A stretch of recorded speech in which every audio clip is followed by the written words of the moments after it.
Un aviso antes de comenzar. Todo lo que se narra a continuación son hechos reales.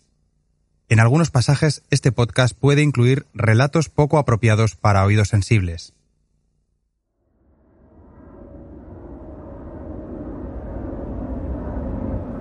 Nunca se imaginó volver así.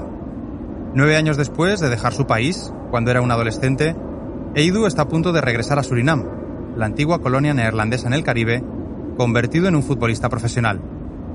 No en una gran estrella, es cierto, pero su espíritu de lucha le ha permitido llegar a la Eredivisie, la primera categoría del fútbol en los Países Bajos. Ahora, tras superar una complicada lesión de rodilla, ha aceptado sumarse a una gira veraniega con un combinado de jugadores originarios de Surinam. Son las primeras horas del miércoles 7 de junio de 1989, y en el vuelo todo el mundo duerme. Todos menos Edu. Hace 10 años que no vuelve a casa, y se le agolpan las emociones.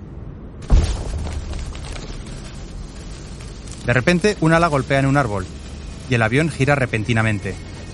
Algunos pasajeros se despiertan, alterados. Un nuevo impacto secciona la otra ala. El descenso se acelera bruscamente. Suenan las alarmas. «¡Mierda! Estoy muerto», piensa Edu. Y se desmaya.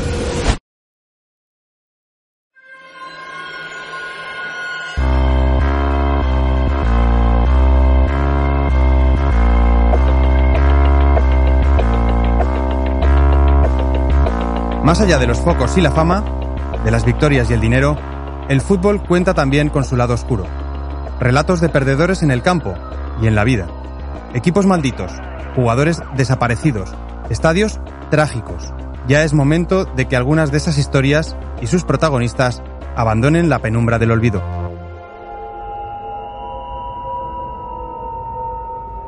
Yo soy Aitor Lagunas y esto es Brazalete Negro, de Panenka Podcast y Radio Primavera Sound, con el apoyo de Estrella Damm.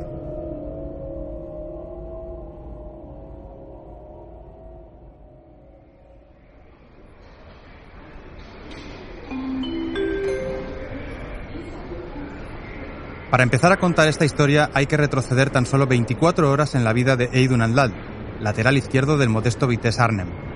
Un día antes del accidente, Nandlal llega a Schiphol, el aeropuerto internacional de Ámsterdam. Allí debe encontrarse con otros futbolistas. Todos han sido convocados por el Kleireich Elftal, una selección no oficial de jugadores holandeses con raíces surinamesas. El nombre del equipo, por cierto, significa algo así como el once colorido o el equipo de colores. Más adelante entraremos en los detalles, pero por ahora basta con que os quedéis con que el Kleireich Elftal es un combinado que disputa algunos amistosos en los Países Bajos a mediados de los años 80. Sin embargo, esta convocatoria es especial. En 1989, por primera vez en su historia, el once colorido ha hecho las maletas para salir del país. Y no a cualquier sitio. Viajan a Paramaribo. Estos chicos van a volver a casa. Paramaribo enkele uren voor het begin van de onafhankelijkheid. Tegen middernacht beginnen in het stadion van de Surinaamse hoofdstad de feestelijkheden in tegenwoordigheid van prinses Beatrix en prins Klaus. Lo que estamos oyendo son las noticias de la televisión holandesa del 25 de noviembre de 1975. Sí, apenas 3 días después del entierro del dictador Francisco Franco. En los Países Bajos, sin embargo, se habla de otro asunto: la independencia de su vieja colonia en Sudamérica. 25.000 personas asisten aquel día en el estadio de fútbol de Paramaribo a un acontecimiento histórico. Al dar la medianoche, la bandera holandesa es arriada por última vez y sustituida por la de Surinam. Los fuegos artificiales inundan el cielo. La princesa Beatriz, futura reina de los Países Bajos, asiste a las celebraciones desde el palco. Las cámaras la muestran alegre e incluso se anima a bailar ritmos caribeños con su marido, el príncipe Klaus. Tanto metrópoli como colonia celebran la independencia. Nos lo cuenta Marta Salicru. Atrás quedaban casi 5 siglos de dominio colonial neerlandés, con la llegada de los primeros barcos en el siglo XVI. Desde entonces, los colonos se habían dedicado a arrinconar la población tajina local y a importar esclavos africanos para trabajar sus plantaciones de azúcar, cacao, algodón y café. Cuando en 1863 la esclavitud fue abolida en los Países Bajos, a la gran masa indígena y negra se le sumaron miles de trabajadores indios que llegaron como mano de obra barata. Tan importante fue esa migración que, actualmente, una tercera parte de la población es de origen hindú. Quedaos con este dato porque más tarde tendrá su importancia en nuestra historia. Pero por ahora volvamos a ese noticiario de 1975, donde Surinam acababa de celebrar su independencia. Een spontaan volksfeest barst los.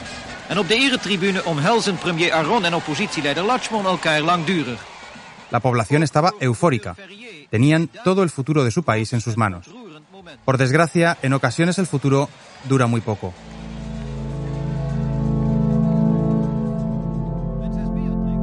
A la gran fiesta le siguió también una gran resaca en forma de crisis económica e inestabilidad política. La cosa acabaría como era habitual en los 80, con un golpe de Estado. El comandante Desi Bouterse implantó una dictadura militar que, sumada a la falta de oportunidades, obligaría a miles de surinameses a buscarse una nueva vida en Europa.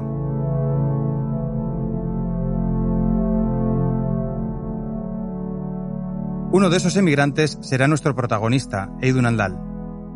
Pocos meses después del golpe de Bouterse, Nandal decidirá dejar Surinam y marcharse a los Países Bajos.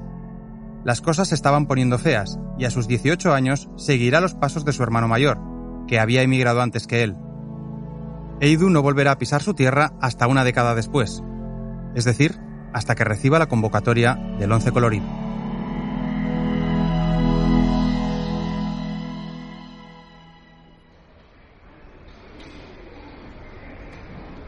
Pero regresemos a los pasillos de Schiphol en aquel 6 de junio de 1989. Nandal y sus compañeros de equipo están empezando a impacientarse. Hace varias horas que su vuelo debería haber salido hacia Paramaribo, pero todavía no han embarcado. Es entonces cuando Nick Stienstra, el entrenador, reúne a sus jugadores para comunicarles un nuevo retraso. Mejor que nos lo cuente Edu Nandal en persona. El entrenador del equipo, Nick Stienstra, nos dijo que debíamos tomar una decisión, ir a casa o a la ciudad, pero teníamos que estar de vuelta a las 4 de la tarde. Es en ese momento cuando los jugadores se dividen en dos grupos. El primero, formado por aquellos que viven fuera de Ámsterdam, entre los cuales se encuentra Nandal, quienes deciden viajar al centro de la ciudad para estirar las piernas y picar algo. El segundo, el de los futbolistas locales que prefieren irse a sus casas para pasar un rato con sus familias antes de tomar el vuelo. De este segundo grupo, la mayoría reside en Belmer, el epicentro de la comunidad surinamesa, el pequeño Paramaribo de Ámsterdam. Dat ze door de Bijlmer rijden, ontgaat de meesten volkomen. Most important place where they stayed was Amsterdam, and particularly the area of the Bijlmer. Llegaron principalmente a Ámsterdam, en concreto a Belmer, que es el área donde se encuentra ahora el estadio del Ajax, porque era una zona con muchos pisos y grandes construcciones. De hecho, era como un pequeño Surinam. ¿Qué haces cuando llegas a un nuevo país con tus hermanos y hermanas? Empiezas a jugar a fútbol. El que habla es Iwan Tol, otro de los narradores de nuestra historia. Este periodista holandés pasó años investigando todo lo que rodeó aquel viaje de avión del Once Colorido. Tol sabe que Belmer no es ninguna excepción. Gracias a la diáspora surinamesa han surgido barrios parecidos en casi todas las grandes ciudades de los Países Bajos. Edu Nandal, por ejemplo, se cría en Luneten, una de las zonas más deprimidas de Utrecht, y también encuentra en el fútbol su válvula de escape.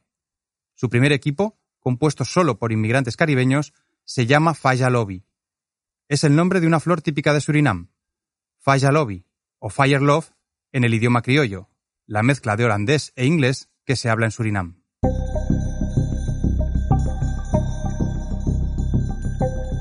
Y perdonad que me ponga estupendo, pero es que quizás sea ese el mejor verbo para definirlo. En los años 80, el fútbol surinamés está floreciendo. Casi todos los clubes neerlandeses tienen ya algún jugador de procedencia caribeña.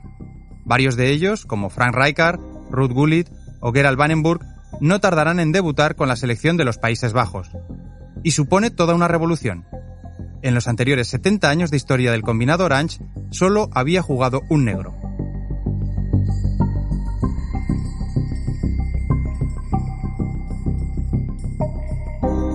Y aquí es donde entra otra de las piezas fundamentales de nuestra historia.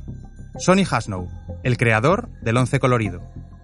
Hasnow es un trabajador social del Ayuntamiento de Ámsterdam que trabaja con jóvenes de barrios como Belmer. Él también tiene origen surinamés y conoce bien la situación. Sabe que sus compatriotas están arrinconados por todo el país en suburbios infradotados, sometidos a prejuicios raciales y arrasados por el desempleo y la droga. Sin embargo, Hasnow también sabe que cuando esos mismos surinameses saltan al campo, la gente les admira. Ahí es cuando se le ocurre la idea. ¿Por qué no fundar una selección de jugadores profesionales con raíces surinamesas para dar ánimo al resto? Así es como nace en 1986 el Kleurrijk Elftal, el 11 colorido. Aywan Tol nos matiza los propósitos de Sonny Hasnow. Sonny pensó que el fútbol podía ser un buen canal de comunicación entre Holanda y Surinam. Quería mejorar las relaciones entre las comunidades a través del fútbol. 3 años después de su creación, el Kleurrijk Elftal ya ha jugado varios amistosos en los Países Bajos. Pero para el verano de 1989, la idea se vuelve mucho más ambiciosa. Hasnow quiere que su equipo cruce el mar de regreso a Surinam. Hay que demostrarle a los jóvenes que el deporte sirve para golear al racismo y regatear a la droga.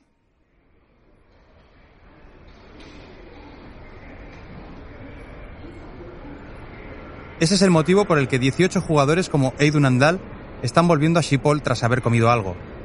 Les han dicho que el avión saldrá poco después de las 4 de la tarde, así que los 2 grupos de futbolistas vuelven a reagruparse en la sala de espera del aeropuerto. Pero al dar las 4 reciben de nuevo malas noticias. El avión se demorará al menos otras 4 horas más. No es difícil imaginar la impaciencia, las quejas, los bostezos. Poco a poco, el ambiente en la expedición se hace más pesado. Aywan Tol, que en su afán por descubrir todas las aristas de este caso ha hablado con varios de los familiares de aquellos jugadores, recuerda que es entonces cuando algunos empiezan a pensar que algo raro está sucediendo. Era muy extraño porque llevaban un retraso muy grande, ya unas 8 horas más o menos. Algunos habían vuelto a sus casas para estar con sus padres, y Rudy Degenaar, el padre de un jugador, me dijo que al verlo era como si su hijo ya hubiera cambiado, como si ya no estuviera aquí en la tierra, ya estaba como desaparecido. O Andronel, cuya madre recuerda que sus últimas palabras fueron: por favor, cuida de mi hermana. His last words to his mother were, please take care of my sister. Quizá lo que ahora nos suena a premonición no fuera más que una despedida habitual sacada de contexto. Pero el caso es que más de 30 años después, aún no está muy claro qué motivó la demora de aquel vuelo. De hecho, a día de hoy, a Aidoo Ndal le siguen llegando rumores sobre aquel retraso. El último lo recibió hace un año por parte de algunos trabajadores de la compañía aérea. I go always to Suriname, two times in a year. Ahora siempre voy 2 veces al año a Surinam y gente de dentro de SLM, la compañía, me dijo: Aidoo, ese avión tardó tanto en ir a Surinam porque había 4 altos mandos militares en Bruselas y querían tomar vuestro vuelo. Esa gente, ya sabes, era poderosa. Llamó a Ámsterdam y dijo: venimos de Bruselas, así que tenéis que esperar porque llegamos tarde. Eso no lo escuché hasta el año pasado, que no pudimos volar hasta Surinam hasta altas horas de la noche. We fly that day late in the night to Suriname.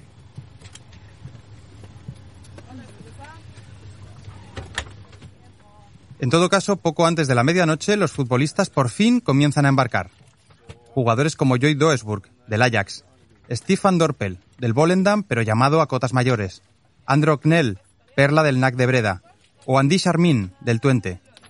Sin embargo, en la nube de futbolistas que se arremolina en esa escalerilla, faltan los miembros más famosos de la comunidad surinamesa, y probablemente 2 de los futbolistas más cool de todo el planeta en los años 80.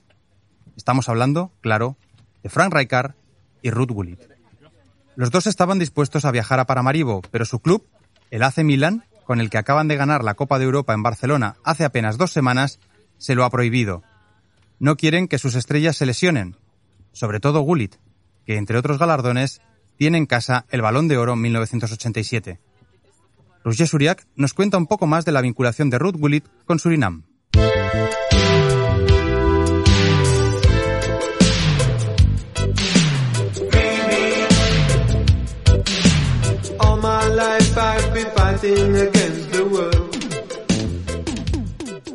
Aunque su padre, un profesor de economía, llegó antes que la gran ola migrante caribeña, Gullit es también hijo de la diáspora surinamesa. El joven Ruud creció en los barrios de Ámsterdam de finales de los 70 y buscó en el fútbol el camino para expresar todo lo que llevaba dentro. Su físico y su talento no pasaron desapercibidos y al poco de empezar a jugar, Gullit pasó a militar en el DWS Ámsterdam, un equipo juvenil donde conoció a otros chicos de los que se haría íntimo, entre ellos un tal Frank Rijkaard y los Jerry y Vinnie Hattrek. Todos ellos eran de origen surinamés y los cuatro estarían unidos por la tragedia del avión de 1989. Cuando crecieron, recibieron ofertas de la Eredivisie, la primera división holandesa. Gullit acabó en el Haarlem, donde consiguió llamar la atención del Feyenoord de Rotterdam. Tras una temporada muy prometedora, su planta y su potencial llamaron la atención de muchos europeos. Sin embargo, Gullit decidió que todavía no era el momento de marcharse de la Eredivisie y quiso probar suerte en el PSV Eindhoven. En 1985 fue clave para ganar el título de Liga y fue proclamado como el mejor jugador del año en los Países Bajos.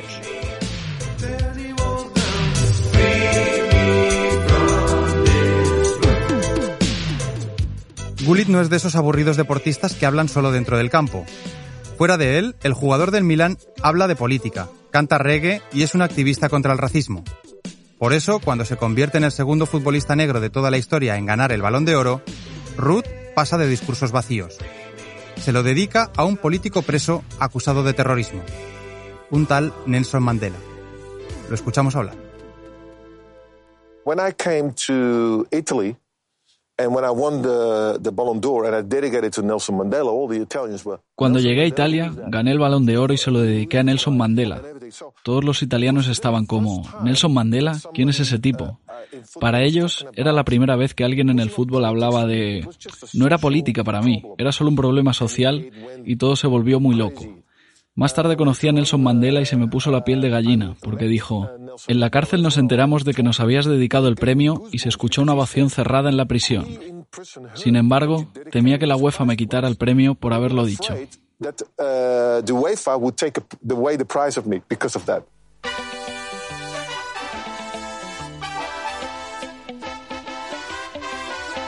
Estas declaraciones las hizo en The Dan Nicol Show, un programa de entrevistas relacionadas con el mundo del golf en 2018. Y es que, a punto de cumplir 60 años, Gullit es un bombiván. No entrena desde hace una década y alterna sus colaboraciones televisivas con su gran pasión, los campos de golf más selectos del planeta. Como suele pasar, el Gullit de hace 33 años era algo más rebelde. Por eso, cuando en 1988 la banda holandesa Revelation Time le ofreció cantar en el tema que preparaban para el concierto contra el apartheid, Gullit no se lo pensó. Juzgad vosotros mismos.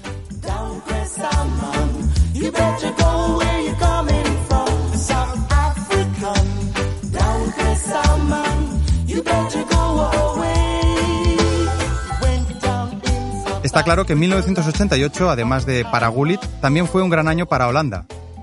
Permitidme que aquí no hable de la selección de los Países Bajos. Sí, ya sé que es la denominación oficial, pero en la memoria de los aficionados, aquel combinado de los 70 y de los 80 siempre será Holanda. La naranja mecánica, a la que se le escapó la Copa del Mundo en 1974, se presentaba 14 años después en el mismo estadio, el Olímpico de Múnich, para jugar la final de la Eurocopa contra la Unión Soviética. Gullit era el capitán de aquel equipo, y suyo fue el gol que consiguió abrir el camino hacia el título. El segundo tanto lo anotaría otro de los holandeses mágicos del Milan, Marco van Basten, en una de las voleas más increíbles de todos los tiempos. Todo está ya preparado para la ceremonia de entrega de la Copa de Campeones a Gullit como capitán. Ahora, final del partido, Holanda, campeón de Europa 1988. Ahí tienen los jugadores holandeses abrazándose, celebrando el triunfo.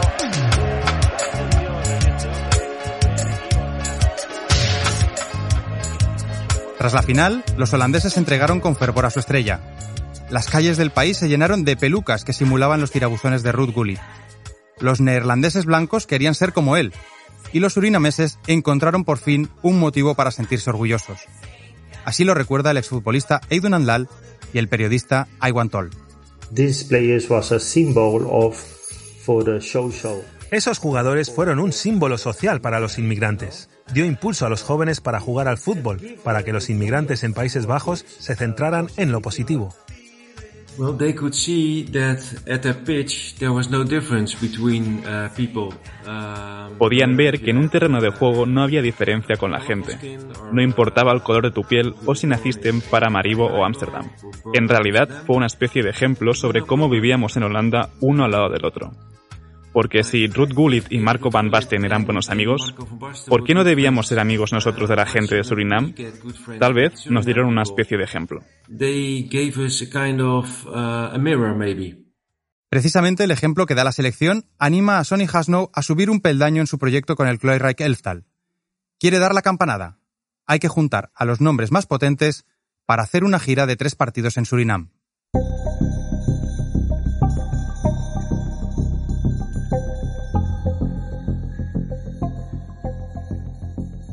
Sin embargo, el principal problema con el que se encuentra Hasno para reclutar estrellas es que precisamente en el 89 varios de los jugadores surinameses estaban en su mejor momento. Ya hemos dicho que a Rijkaard y a Gullit, su entrenador, Arrigo Sacchi, les prohíbe unirse al equipo. Lo mismo le sucede a otros jugadores como Stanley Mensou, el portero del Ajax, que a diferencia de los jugadores del Milan, no se conforma.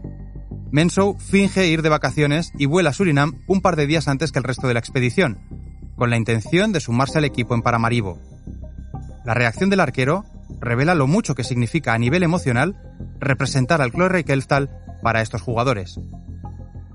Otro que no puede enrolarse en la aventura fue Vini Hatrek. ¿Os acordáis de él? Es un colega de Gullit y Rijkaard desde cadetes. Sin embargo, Vini se está jugando el ascenso a primera con el Heerenveen y no puede dejar a su equipo tirado. Pero tiene una idea. Su hermano Jerry, que milita en un equipo amateur, podrá sustituirlo. Hasno acepta. El rendimiento deportivo solo es uno de los motivos para ir al once colorido, pero hay otros más importantes, como el buen ambiente en las concentraciones y, sobre todo, la capacidad de representar la diversidad étnica de Surinam. When I play for FC Emmen in the north of the Netherlands, yo jugaba en el Fútbol Club Emmen, en el norte de Países Bajos. Sonny Hasno me llamó no porque fuera un jugador de fútbol muy técnico, sino porque se dio cuenta de que, oye, este tipo es el primer jugador de fútbol indostaní de Holanda. Yo no era africano, soy de Surinam, pero hindú. Por eso me dijo, queremos que juegues para el Kleurrijk Elftal, porque eres un chico que nació en Surinam, pero también eres indostaní. You born in Suriname, you are a Hindustani also. Y es por eso mismo que aquel 7 de junio, Aidoo Nandlall va a bordo del vuelo que debe llevarle hasta Paramaribo. Tras la larga espera, las cosas por fin se arreglan.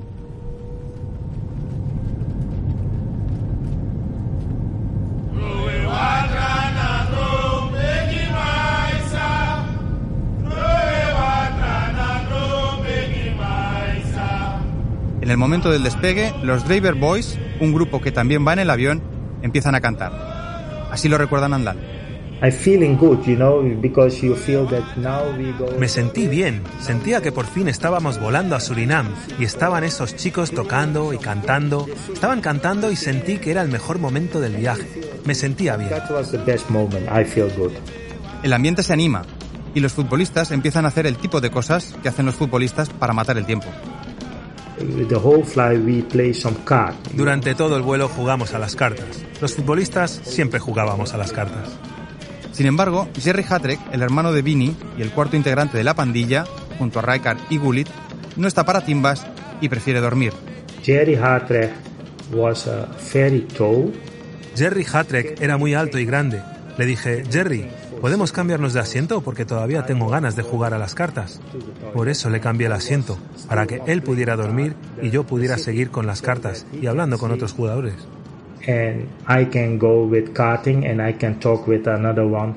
Jerry acepta e intercambia su asiento con Aidoo Nandlall.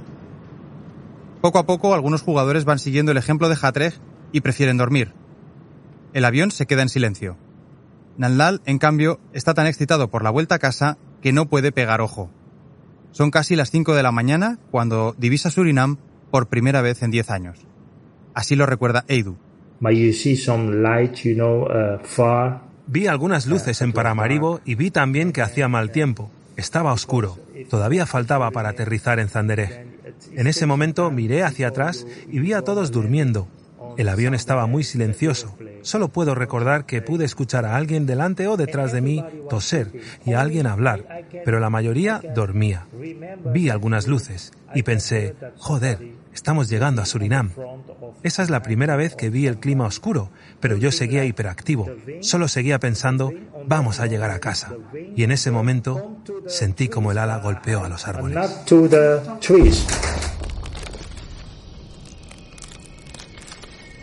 Después de oír el ruido, Nandlal siente como el avión está dando bandazos.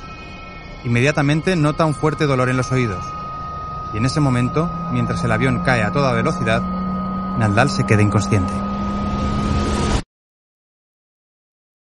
Para contaros exactamente lo que pasó aquel día, en Brazalete Negro hemos tenido acceso al informe realizado por la comisión de expertos que investigó por qué el vuelo no llegó al aeropuerto de Sanderai, en Paramaribo.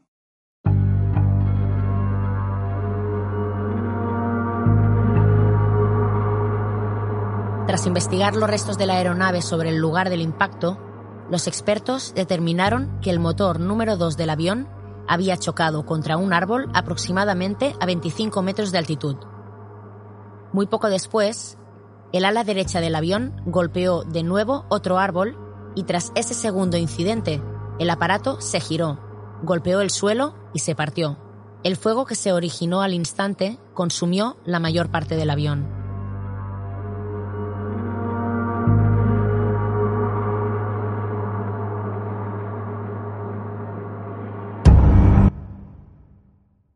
La cifra oficial de muertos aquella madrugada en el aeropuerto de Paramaribo asciende a 176 personas.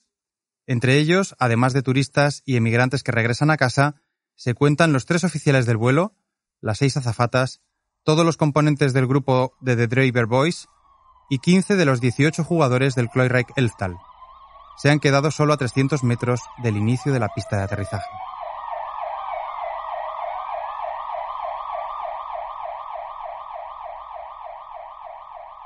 De los 7 supervivientes, 3 son futbolistas. Nandlal es uno de ellos. En cambio, Jerry Hadrek, a quien Eidu le había cambiado el asiento para poder seguir jugando a las cartas, no tiene la misma fortuna. ¿Pero qué ocurrió para que aquel avión acabara chocando contra el suelo? Aiwan Tol, que pasó meses documentándose para escribir El desastre de Sanderai, llegó a la siguiente conclusión. First of all, there was a big delay. En primer lugar, llevaban un gran retraso, unas 8 horas o así. SLM no era una empresa muy conocida, y el avión, el Antonio Nesti, bautizado así porque era el único campeón olímpico de Surinam, no era un avión muy bueno. Mucha gente me contó que habían visto que había partes del avión pegadas con cinta aislante. En realidad, todo lo que podía salir mal, salió mal esa noche porque, debido a la demora, llegaron de noche a Surinam. Y a esa hora allí es la hora del Sisibosí, una gran lluvia en las zonas boscosas. It's a big rain in the forest. Escuchamos ahora algunos de los audios de la caja negra del accidente que ayudaron a esclarecer los hechos. Would you put the runway lights up, please? How is that? Tell him to put the runway lights bright. Please put the runway lights bright. Okay, MDA. I'll level it out here. Right here. 150. Pull up. Pull up. That's it. Dead.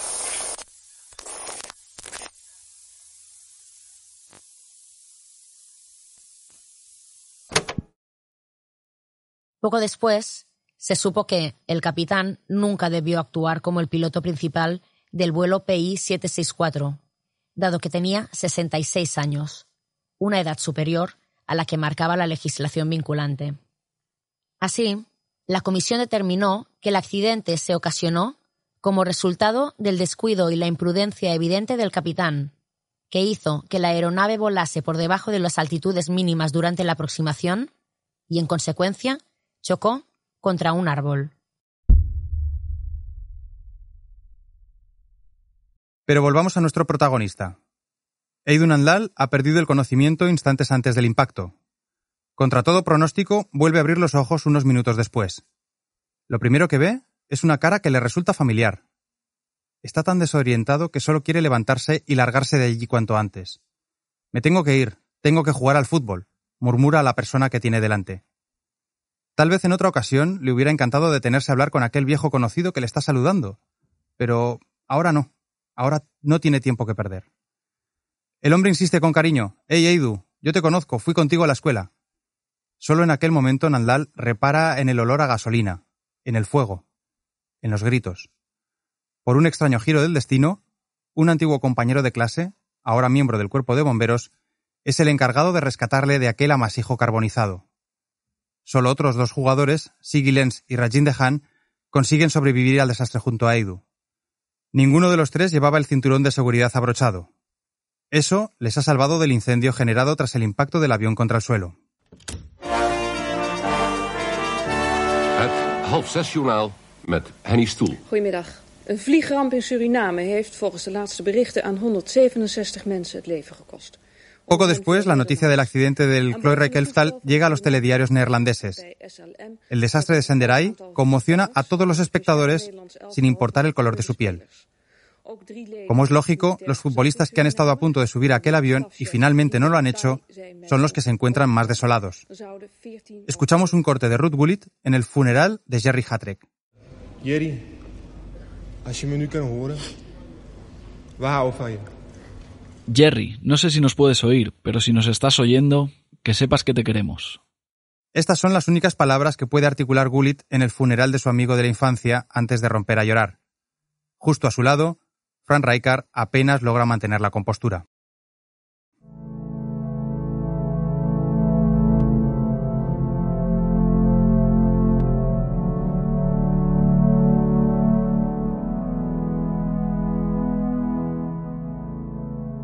La Federación Neerlandesa se compromete a organizar un partido para honrar a las víctimas.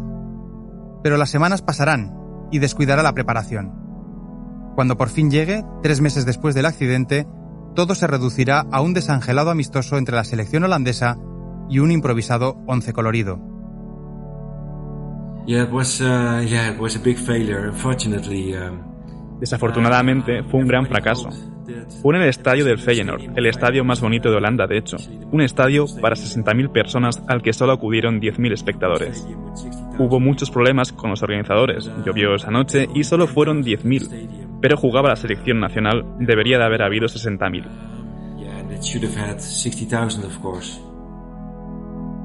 Aquella noche lluviosa, Gullit está lesionado, pero Frank Rijkaard, Aaron Winter o Stanley Menzo, todos ellos internacionales Orange, juegan contra Holanda al enfundarse la camiseta del Cloyra Kelftal. Será el último partido de este combinado. Obviamente ninguno de los 3 supervivientes del desastre saltan al campo. De hecho, solo Rajinder Khan logrará volver a jugar. Por desgracia, tendrá que retirarse poco después porque una fractura vertebral ocasionada en el accidente no le permite rendir al nivel deseado. Eidu Nandlal, que hoy en día todavía camina con dificultades, tarda semanas en asumir lo ocurrido y casi 2 años en recuperarse.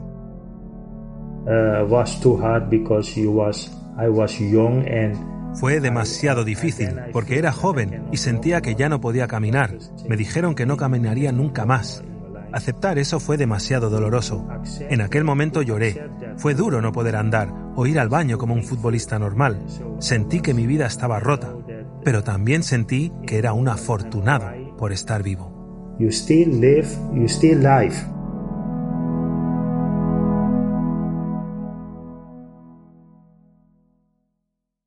Es el momento de advertiros que la mayoría de las historias que escucharéis en Brazalete Negro no tiene un final feliz.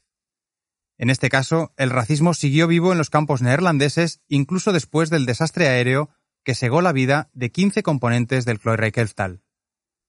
Así lo puede atestiguar el portero Stanley Menzo. ¿Le recordáis?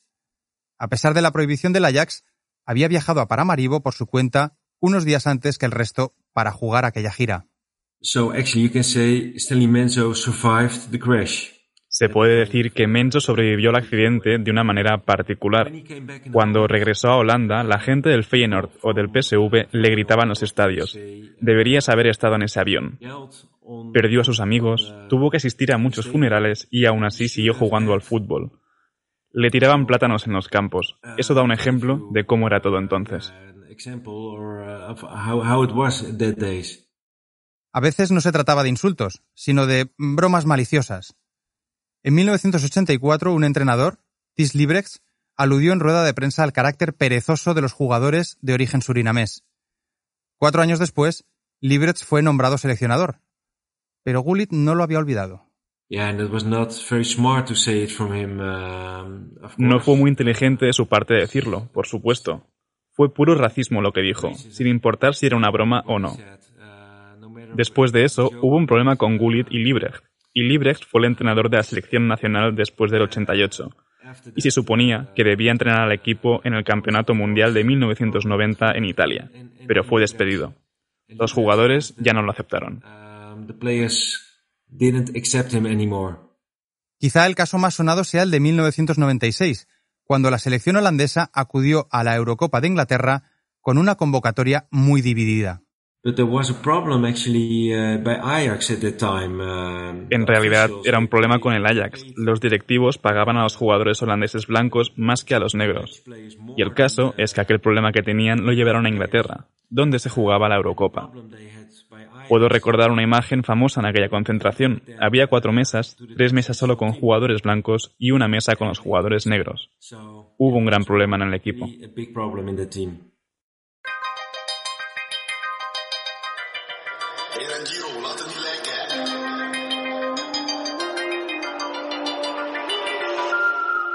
Ik heb een paar goons met een paar P's. Had al lang bars liggen, nee, vraag Kees. Je weet wel zoeken naar die mails of een paar T's. Mijn bad bitch is te gek, ze rookt graag Ace. Han pasado 3 décadas desde aquel accidente de Paramaribo. Nos gustaría pensar que el Kleurrijk Elftal puso su grano de arena para que los estadios sean hoy lugares más civilizados. No sabemos qué piensan al respecto los 3 supervivientes de aquel avión. Unidos por la fatalidad, Siggy Lenz, Rajin de Haan y Eidun Andal han retomado el contacto. Desde hace poco, comen juntos una vez al mes. Pero hay un tema que nunca tocan en sus largas sobremesas. Still, tot today we don't talk about the airplane crash. That's strange, eh?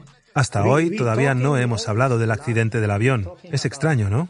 Hablamos siempre, nos reímos de nuestras cosas. Rajin de Haan es entrenador de fútbol y Siggy Lenz agente de jugadores. Yo tengo una empresa de limpieza. Hablamos mucho de nuestra vida mientras comemos, pero todavía no hemos hablado del accidente. Es extraño. Estoy pensando que quizá en noviembre, cuando comamos, les diré, ahora que estamos todos juntos, hablemos de aquel día. Creo que tenemos que empezar a hablar de ello. But we can talk about that. Wat zeg je, man? Laat het niet lijken, hè?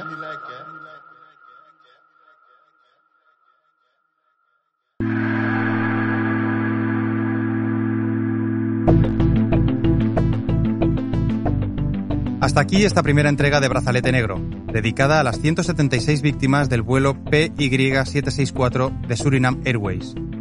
Entre ellas, aquel 11 de color, símbolo de una lucha justa que acabó en tragedia. Como proclama el único monumento que hay en Ámsterdam en su memoria, el fútbol nunca debería olvidarlos.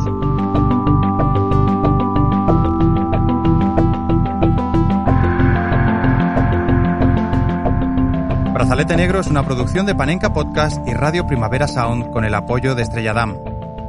Este capítulo no habría sido posible sin los generosos testimonios del superviviente Eidun Andal y del periodista Aiwan Tol.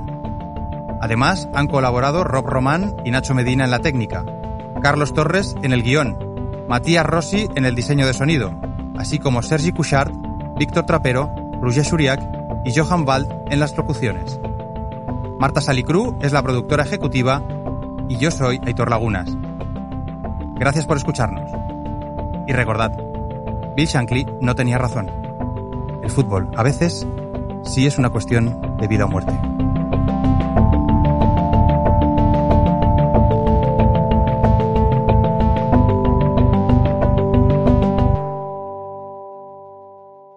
Hasta el próximo capítulo.